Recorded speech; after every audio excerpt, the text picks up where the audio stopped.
আসসালামু আলাইকুম। আমরা কাউবিচি গ্রামে আসলে বঙ্গ অবস্থায় আছি। এই গ্রামে একটা ব্রিজের প্রয়োজন, পাশাপাশি এই রাস্তা দিয়ে বা এই এলাকাতে প্রায় অনেকগুলো লোক বসবাস করে। এদিকের ছাত্রছাত্রীরা এবং এদিকে মা বোনেরা অনেক গর্ভবতী, তারা এদিকে রাস্তার কারণে অনেক মা বোনদের এই গর্ভবতী থাকাকালীন হাসপাতালে যেতে পারে না, রাস্তার চলাচল নাই।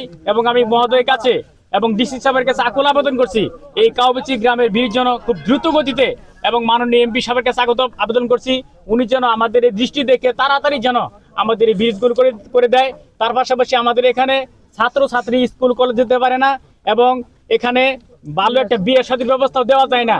অনেক সময় দেখা যায় রাস্তাঘাট দেখে অনেক মানুষ এখান থেকে চলে যায়। এই আশা আমরা করতেছি যেন দ্রুত গতিতে আমাদের এই এমপি মহোদয়ের কাছে আকুল আবেদন করছি এবং ডিসি সাহেবের কাছে খুব তদারকি জানাচ্ছি, ওনারা যেন আমাদের এই ব্রিজটা খুব দ্রুত গতিতে করে দেয়। আমরা এই আশাবাদী ইনশাল্লাহ। আসসালামু আলাইকুম প্রিয় দর্শক, আমি ফরিদ ভাই। একবার না খাই তবু কষ্ট করে ভিডিও বানাই। তো প্রিয় দর্শক, দেখতে পাচ্ছেন হাজার হাজার মানুষ চলাফেরা করে মধ্য কাউবিচি দিয়া এই রাস্তা দেখতে পাচ্ছেন, চিপে একটা রাস্তা, মানুষ আসা যাওয়া করতে পারে না।